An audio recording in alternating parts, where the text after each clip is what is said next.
in. Welcome. I'm E.G. Marshall.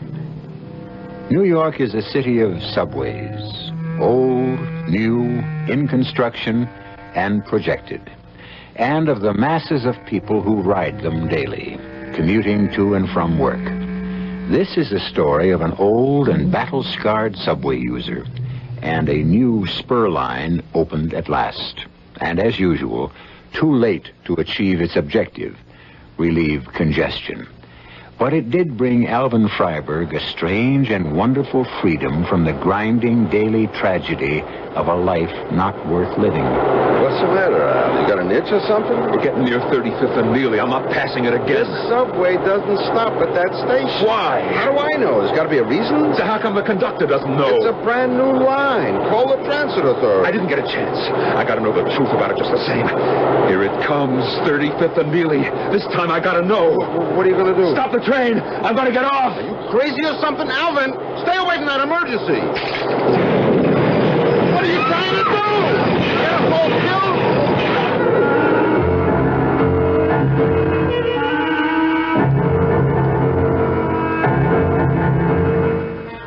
Our mystery drama, The Phantom Stop, was written especially for the Mystery Theater by Ian Martin and stars Norman Rose. It is sponsored in part by Buick Motor Division. I'll be back shortly with Act One.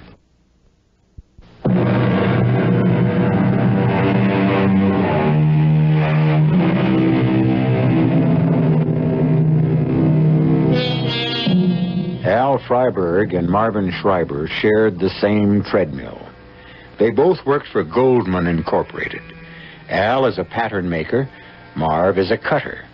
They both rode the subway morning and night. They both shared the same two-family house in Flushing, owned by Marvin. But of the two, Marv was the lucky one. When he came home, he came back to love and affection. What Al came home to was, well, that was something else again. Is that you at last, Alvin? Yes, Esther, I'm home. You're late. I'm late. That's all you got to say? What else should I say? I was making hanky-panky with one of the models. Who'll give you even a look?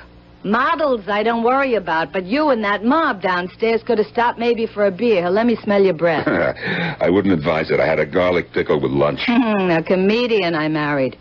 So why you late? Oh, Esther, have a heart. We're behind the fall deadline. We've got to get out the garments. Oh, don't give me a story that Fink Goldman's running you into overtime. He'd have a heart attack if he had to pay a dime over take-home pay. Give a little, take a little. A few minutes overtime isn't going to make me run to the shop steward. Give a little, sure. That's the story of your life. When did you take? Person makes his own choices. Oh, I want to sit down. I've been on my feet all day. It was just the subway was late. Now the subway don't run on time. I mean, me and Marv, we missed the regular train. Oh, he was working overtime too, huh? No. He stopped to buy a present for his wife. It's a pity you couldn't have the same excuse. It's her birthday. You had yours. Don't talk about birthdays and don't sit down. I want you to fix Rebecca's hairdryer. What's the matter with it? Would I ask you if I knew it doesn't work? Well, couldn't she let her hair dry with God's own air for once? What, in curlers? She don't mind in the morning.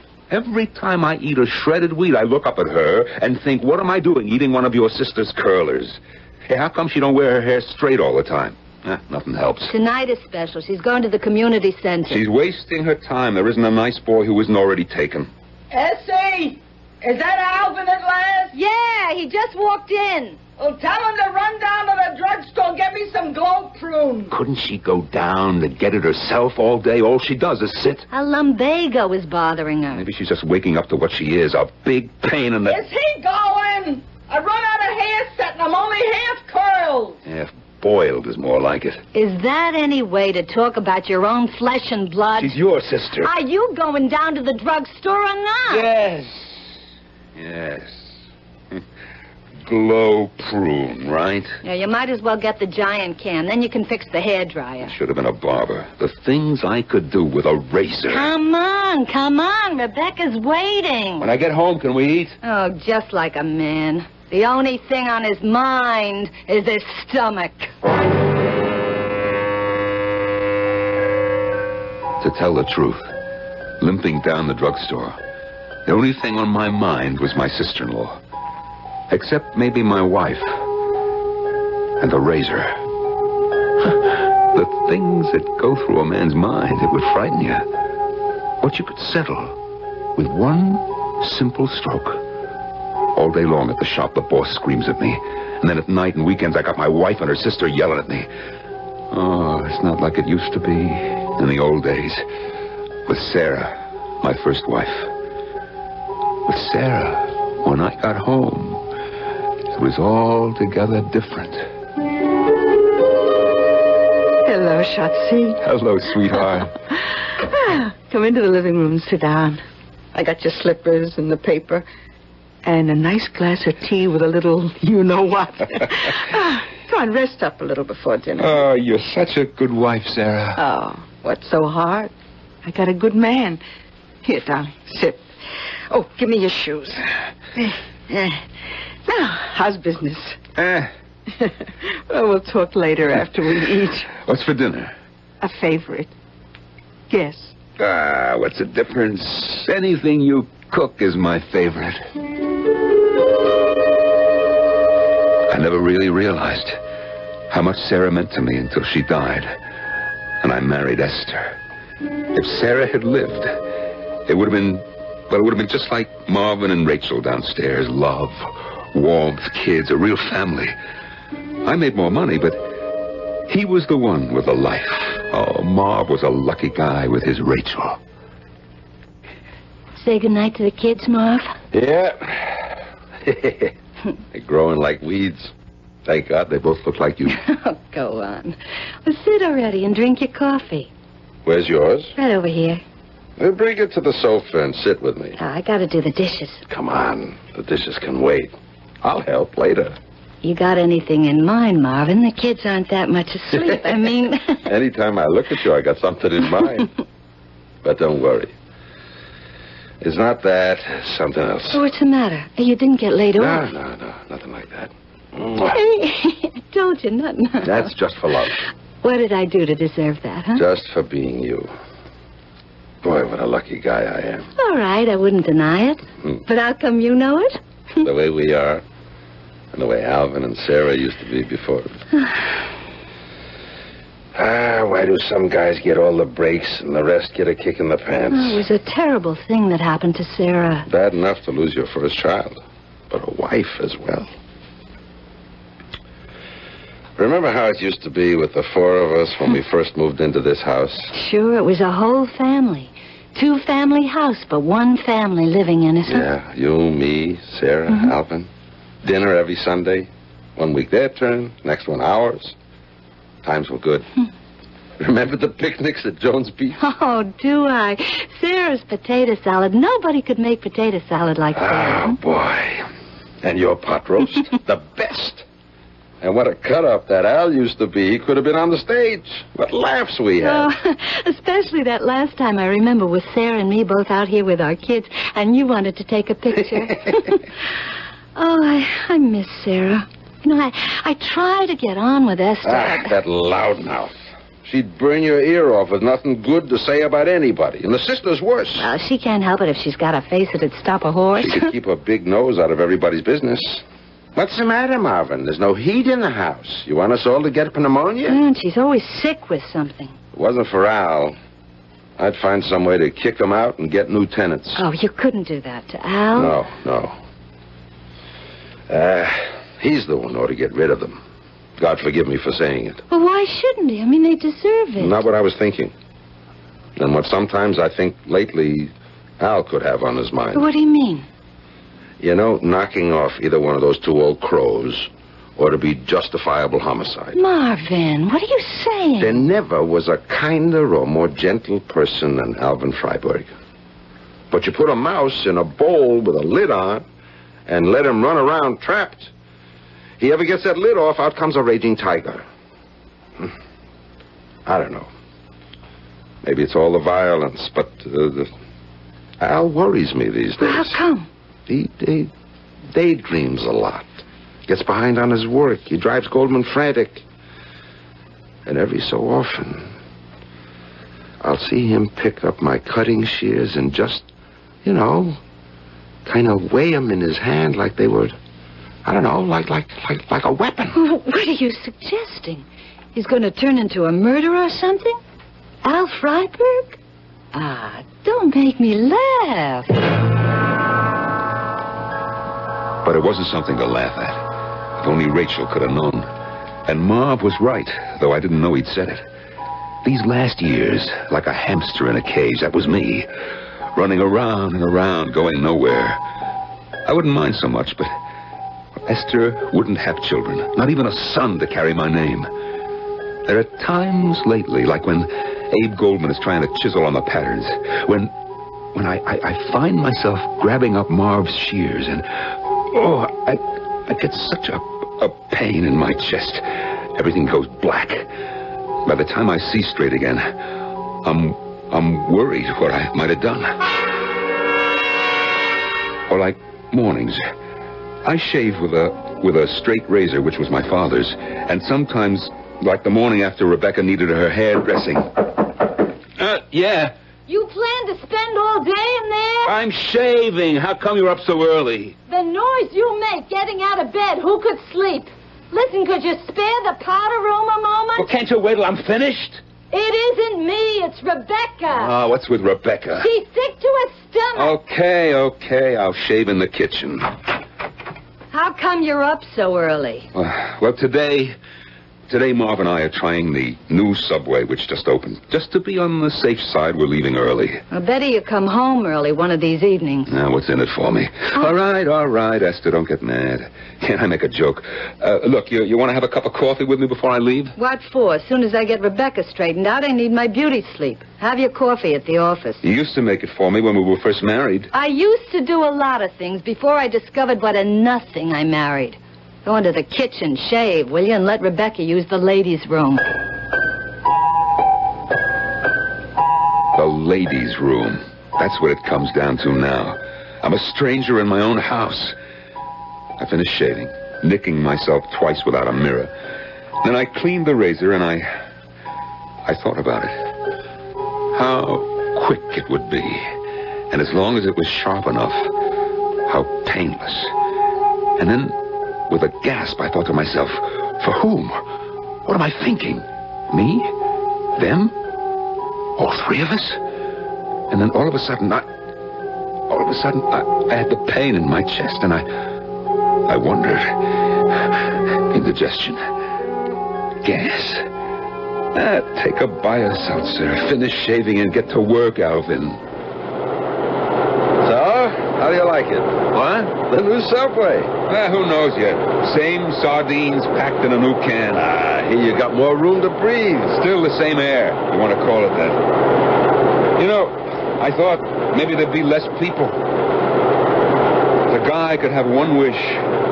What'd you say? I said, if a guy could have one wish, it would be not to travel Queens to New York and back in the rush hour. It's not so bad. Count everything else in. To you, maybe. What else have I got to look forward to either end? Al, I've been meaning to talk to you. No, look, not here. You couldn't hear yourself, but everybody else could. Hey. What? Here's a station we're passing. 35th and Neely Avenue. Hey, how come the train doesn't stop? Express, I guess. I didn't see the station. Clear as a nose on your face. I wasn't looking. What's the difference? What could it matter in your life anyways? What could it matter in Alvin Freiberg's life? Not a thing. Just another subway station passed by an express train that didn't stop there. 35th and Neely. From the first moment he read the designation, he knew that sometime he had to get off the subway there.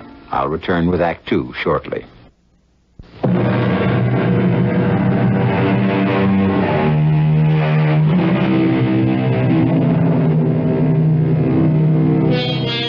It wasn't a good day in Alvin Freiberg's life. The patterns for the new styles were hard to work out. 70 yards of cloth on a bolt. You have to lay out the patterns so that you waste the least amount of material. If you're a first-rate firm, you don't cut corners. But if you're just an ordinary firm and times are hard, there's a little temptation to shortchange. I can't do it, Mr. Goldman. Are you telling me I brought you up in the business? So we'll be a little tight with the seams. We'll still make up. A little tight? Look, here under the arms and on the sides. A woman buys the wrong size, so she takes a deep breath and the seams go... That's her problem. She should buy the right size to begin with. You know women. That's what always made our line. They could breathe a little buying undersize. Are you telling me how to merchandise? Look, I make patterns. That's all I know. I made them before you were out of public school.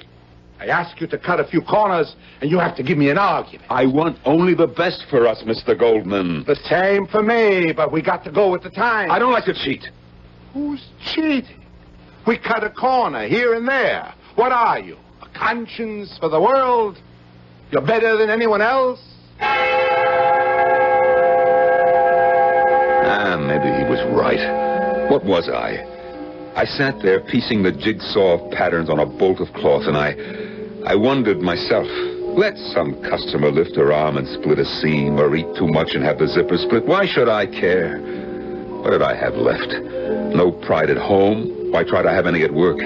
Even Marv couldn't shake me while we waited for the subway home. Why'd you knuckle under? What's the difference, Marv? He wants to cut short. How can I stop him? It never pays off. And what you lay out, I gotta cut. You know, once you'd have made me mad saying that. But now, what's to fight for? These days, we're lucky to have a job. That's all the business means to you? Tell you the truth, nothing means much to me. I'm tired. Well, you got something to protect. There's a seat. Grab it. Come on. I'll stand. You need it more than me. Now sit down, will you? Okay. Maybe I do. But I wanted to ask the conductor or one of the guards about that station. What station? You know, the one we don't stop at. The 35th and Neely. Who cares? Me.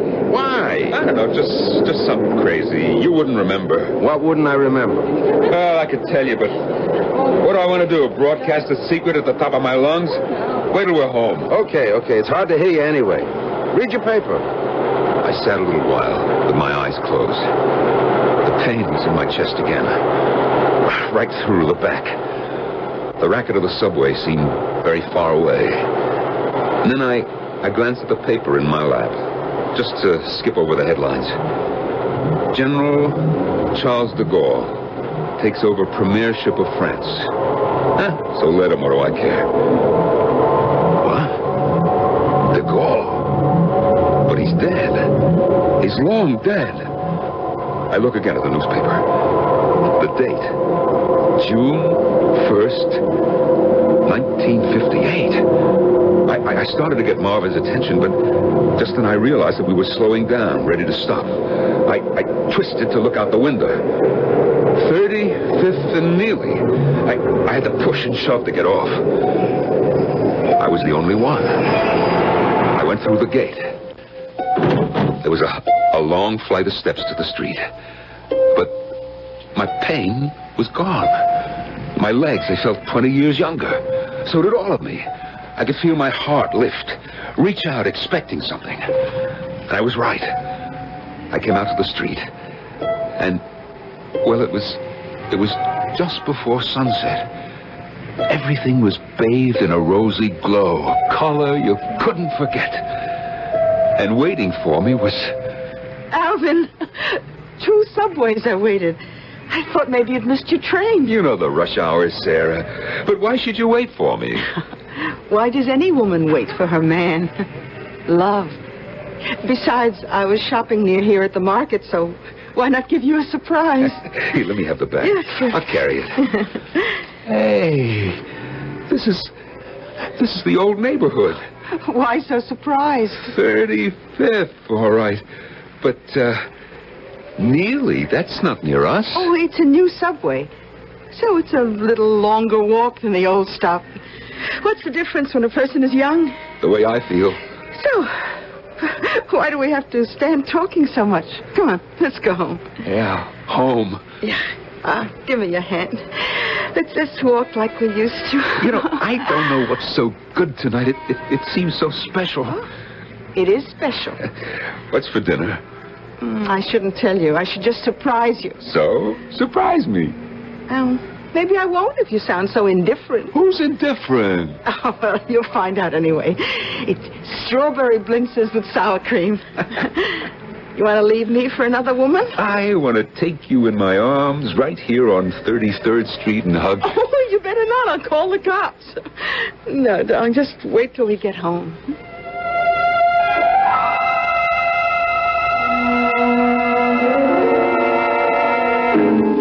You want coffee or a glass of tea? I just want you. Come on, sit by me on the couch. Oh, I'm not sure I could trust you. There's more than one kind of love, Sarah. This is just old people, quiet, just to touch, to know, to feel that you're there. And I'm next to you. Come on, sit. Maybe just a little. Because you have to go. What do you mean? How come I have to go? Don't ask questions, Alvin. Just take what we got. But this is my home. I'm not leaving. You have to leave. Answer me one thing first. Anything.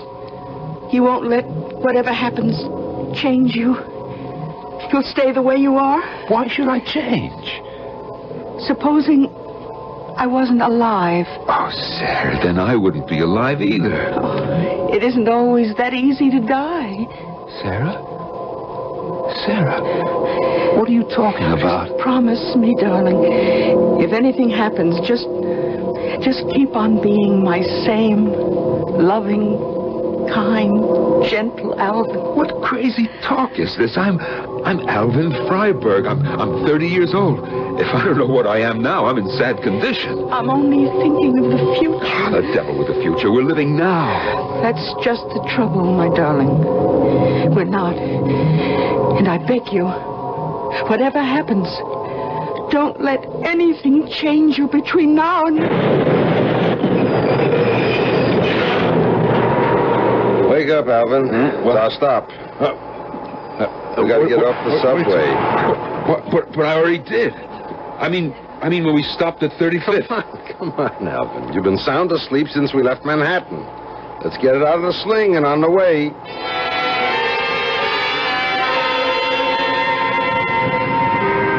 What are you talking about? You got off the subway on the way home. I did, at 35th and Neely. You got a hole in the head. You were asleep by 57th Street, Manhattan, and you never woke up till we hit Flushing. I didn't get off and see Sarah. Sarah? My wife, It was a dream, man. It was a dream. You were tired, you went to sleep, and you had a dream. Oh, such a dream, Marv. You know, it was so real, just like it used to be. But, hey, listen, I didn't get off at that station. The train doesn't stop there, Al. It did. In my dream. If it could only be like that. Could I say something to you which is none of my business? What, a friend like you could say anything. I'm worried about you. Yeah. That makes the two of us. I think you should see a doctor. What could a head shrinker tell me that I don't know already? I didn't mean a psychiatrist. I meant a doctor. Who needs him? I'm healthy. I could be if I had the chance. I was thinking about, you should excuse the expression, your home life. Yeah, you should excuse the expression, all right. Alvin, you ever hear of the French painter called Gauguin? Yeah, sure. You know what he did? He went to Tahiti or somewhere, and he painted pictures. Yeah, but first off, he was a banker, and he was unhappy. So he separated from his wife and just took off. Are you trying to tell me something? Yeah. Who likes Esther? Do you? I'm married to her. You were married to Sarah. That was different. Sure it was. Everybody loved Sarah. But Esther...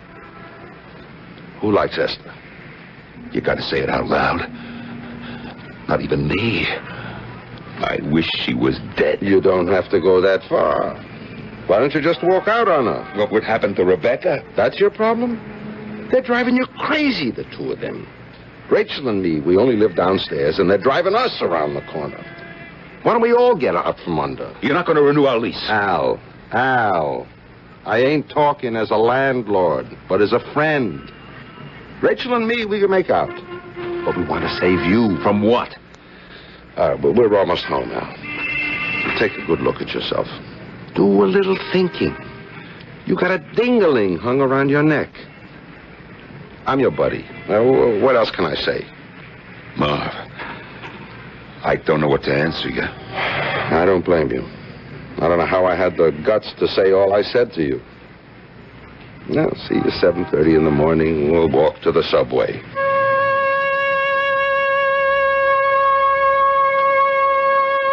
After Marv went in, I waited a moment in the dark. Sarah. Or was it a dream? I had a crazy notion that grew more real as the pain in my chest started up again. That I could go back there. All I had to do was stop the train and get off at 35th and Neely. Except I had to fix everything right to leave behind. A man can't just walk out on everything like that fella Gauguin. He was a genius. I'm just a schlep.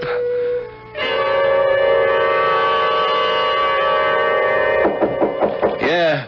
Alvin, you in there again? What are you doing? I'm shaving. 10 o'clock in the night and you're shaving? I'm coming in. So come in, the door's open. What are you shaving this time of night? Well, the morning traffic gets so heavy, I thought maybe I'd take a load off of it. I don't understand you, Alvin Freiberg. Well, say something. What am I to say? I don't think you ever did. What? You asked me to say something, I said it. I didn't ask to be insulted. Who insulted? You said I didn't understand you. Well, you think you do? Oh, I certainly don't understand a man shaving 10 o'clock at night and tying up the only bathroom in the house. I shave in the morning. I'm in the way, too. What should I do? Shave at the garment house? You don't have to make a thing. Who is making a thing? You are. I was just trying to make things easy. Don't give me that, Alvin. You just try to make things a problem because me and Rebecca haven't ever been good enough for you. Did I ever say that? Well, it's what you think. Sarah, she was so great. Your first wife, nobody could live up to her. You leave Sarah out of Who this. brought her in? I didn't. Don't try to fool me. Ever since we were married, you compared the two of us. Esther, that honestly is not true. Don't try to pull the wool over my eyes. I know what I know. And let me tell you something, Alvin Freiberg. Your first wife was a nothing. If you had stayed with her, you'd still be a gopher for Mr. Goldman, running errands, getting coffee, pushing dress racks, a 40-year-old office boy without my connections and my family, so don't you ever forget it. That isn't true. I was a cutter before you were... Don't make me laugh. With that Sarah soft in the head about how great you'd be, she couldn't see a future in any dress cut. Alvin, don't hold that razor like that. Alvin, what are you thinking about? Don't you ever mention Sarah's name to me again. Don't you ever... Alvin, are you crazy or something? I was just trying to bring you to your senses. Now, don't take offense about Sarah. Sarah's been dead for 16 years. Get out. Get out. Get out! You leave me alone. You and Rebecca, you leave me alone. Or I don't know what I'm going to do. What are you, a crazy man or something? Right at the moment, I'm yes. Well, what made you like this? You and your nagging sister, you get out! For the first time in her life, Esther knuckled under to me. She fled from the bathroom in terror. And as she slammed the door shut behind her, I stopped in terror myself because I realized that I had advanced on her with the razor in my hand, held like a weapon. I couldn't kid myself that I didn't want to use it against her and her sister.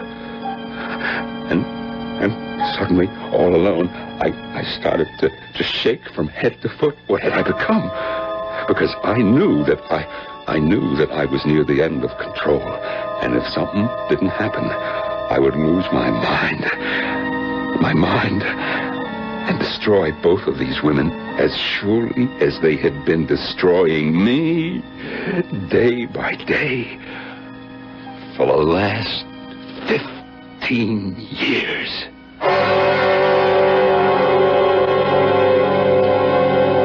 The wrong marriage. Two selfish women driving against a quiet and simple man. The day-by-day deterioration of what had once been a human relationship is as devastating as the Chinese water torture, and as inescapable without violent reaction or some miracle to end it. Which is the deciding factor? I'll be back with that solution shortly when I return with Act 3.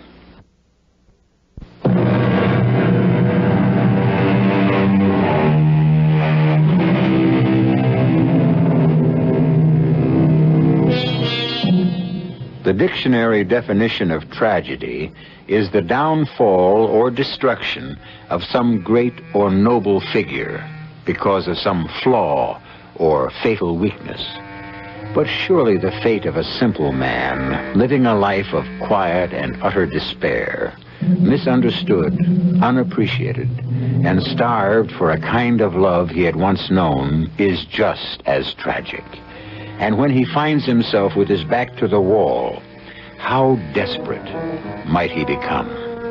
Let's watch Alvin Freiberg, who might be you, or I, or any of us who sees no hope of escape.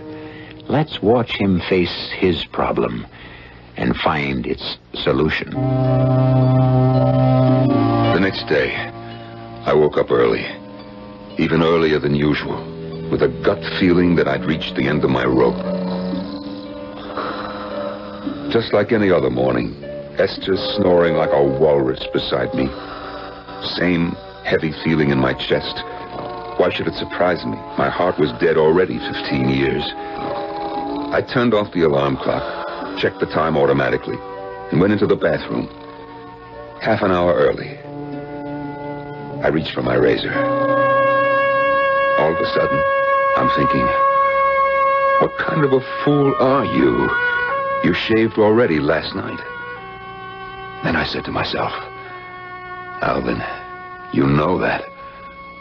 So what are you doing with the razor in your hand? I knew I didn't have to ask that question. I was desperate. Who was I kidding? I couldn't face another day the way I lived. Even without hearing them, Esther's snores were sounding in my ears. I could hear Rebecca's whine. What would she have today? An ulcer, arthritis, indigestion, a something which wouldn't have a name? Anything to drive her to a doctor so he could reassure her, or try to.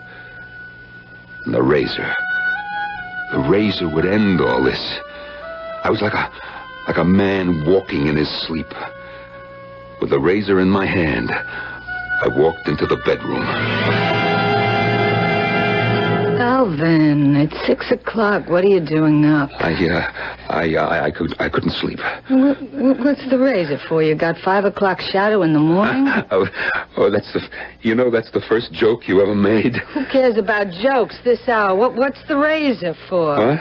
I don't know. I don't know. I don't know. I forgot. I shaved last night, I guess. Put it away and come back to bed, huh? Yes, Esther. I don't know what came over me all of a sudden. Oh, just come back to bed and don't wake up the whole house. I don't feel sleepy. Maybe I'll make a cup of coffee, huh? I don't understand you. But do what you want. As long as you don't wake up Rebecca and me, I couldn't care less. I couldn't care less. I don't understand you. It was all there in those 2 sentences. And the coffee was bitter, no matter how much sugar I dumped in, and so was my life. It's the way a good half of the world, maybe more, live. An hour and a half later, walking to the subway, how different could I feel? Except that Marv was a friend, and with him I could talk a little. Hey, nice brisk morning, huh? Well, what's a good word? You should know me by now. I wonder you even bother to walk to the subway with me. What are you giving me, Al Freiberg? 25 years we're friends. Why would I walk out on you, huh? I ain't the same man I once was. Look, when was the last time you saw a doctor? I don't know, 3, maybe 4 years. You ought to have a checkup. What for? Who cares? Anyway, my regular doctor died a couple of years ago. A person our age should have a checkup once a year. Stay alive? What else? Supposing you get to the point where you don't care, huh? Oh, that pins it. I'm going to make an appointment with my doctor to see you. Don't waste the time. I'm ready to waste more than that. You'll see him if I have to drag you there. We'll go at lunchtime. Don't give me any arguments. I'll pay just for my own peace of mind. Look, Marv, you're a good friend, okay? Okay, I'll see your doctor, but, he can't help me. And we got one thing straight. I pay. I pay. Come on, we're at the subway.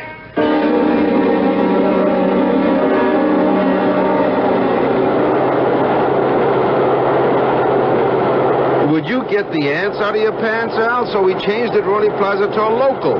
What are you going to do when you get to 35th and Neely? I'm going to get off and go upstairs. We get off, we could be late for work. You don't have to come. Listen, the way you're acting, as a friend, I wouldn't leave you for a minute. I ain't got enough moxie to argue. Anyway, here it comes. How do you know? I can't see. I know. There, you see? We're coming into the station. Yeah, okay, but we're not slowing down. What?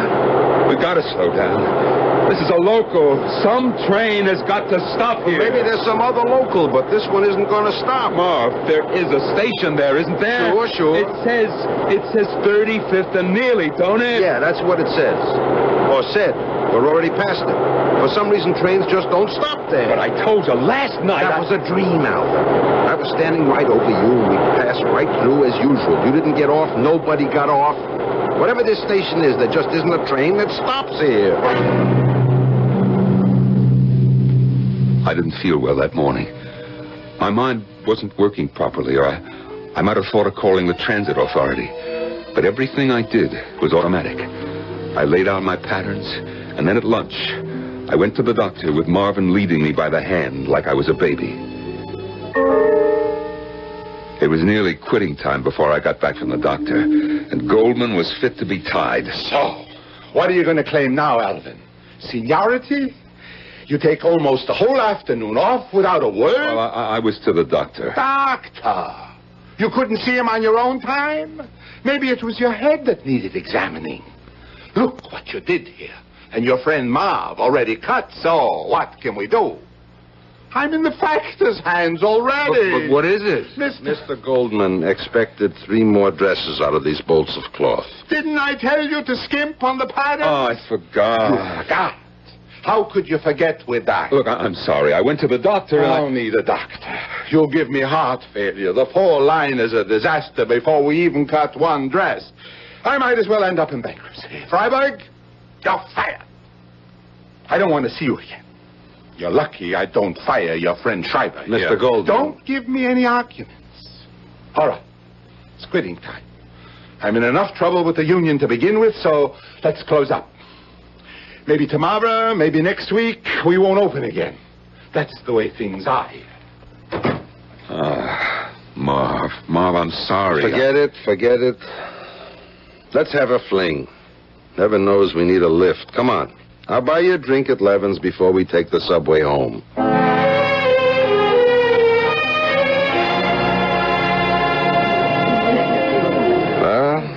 L'chaim.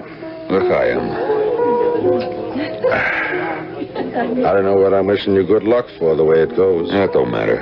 I'll get the severance pay, some pension. And the beauty part, the insurance.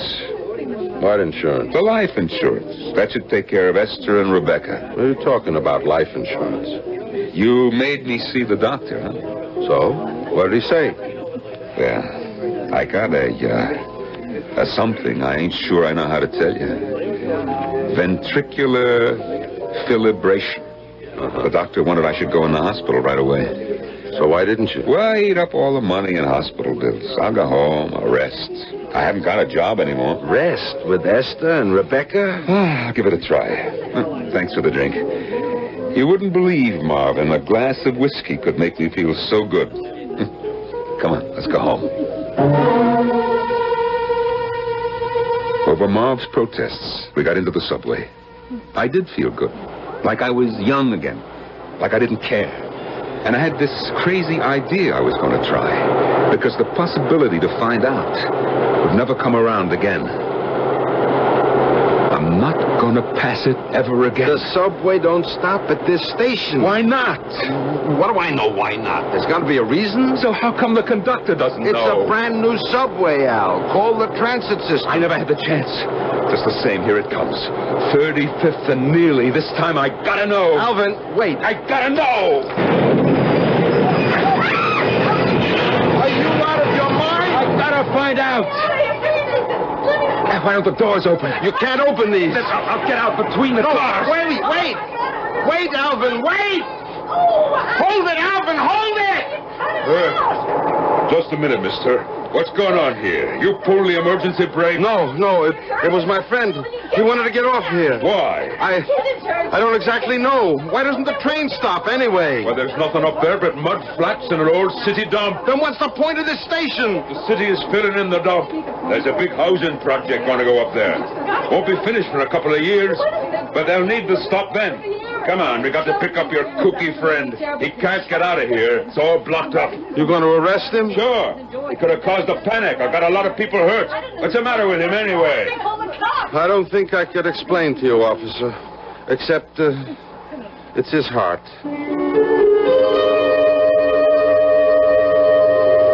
Hello, Alvin. Sarah, you were waiting again.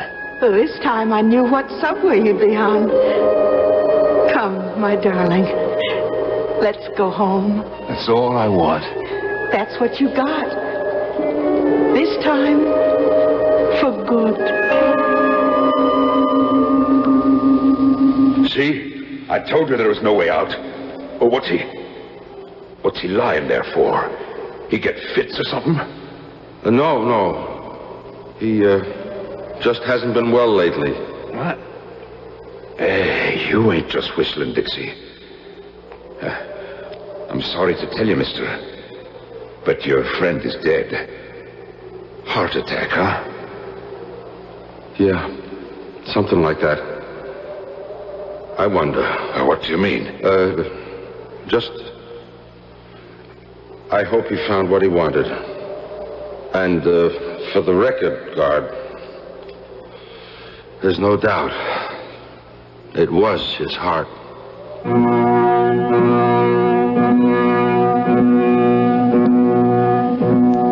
Tragedy, or something nearer to all of our lives. Escape. Death, of course, is always tragic. But if you have belief in something beyond, Alvin Freiberg, slippers on his feet, Sarah by his side, and something too delectable to name, cooking in the kitchen for dinner, is a happier man dead than alive. I'll be back shortly.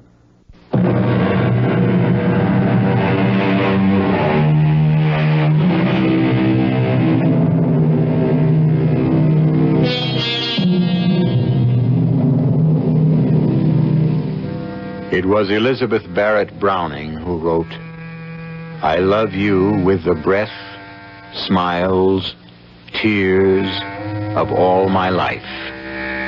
Alvin Freiberg could never have expressed himself so well, but beyond question, he felt as deeply for his Sarah as Elizabeth Barrett felt for Robert Browning.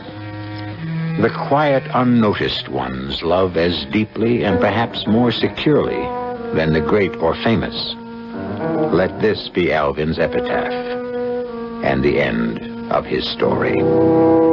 Our cast included Norman Rose, Nat Polen, Carol Teitel, and Bryna Rayburn. The entire production was under the direction of Himan Brown. And now, a preview of our next tale. But, John, this is the only time we can call Windandingo, at midnight. It's the only time he's able to hear the voice of mortal man. And the clock just struck. Listen. He's here. That's his voice. Shave, that's just an eagle way off. Listen. Will you go back to sleep? Who's that? Sounds like Enoch Fraser. Get him out of here. He's come to kill me. Enoch must be having a nightmare. Don't let him. Let me go. Let go. Oh, Enoch does drink an awful lot. Don't kill me. No, it's Windandingo, all right. Don't. And justice is being done. I don't think Enoch's crimes were that serious.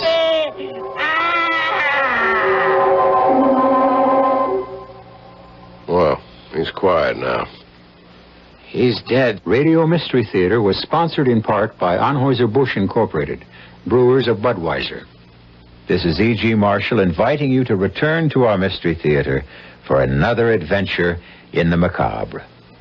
Until next time, pleasant dreams.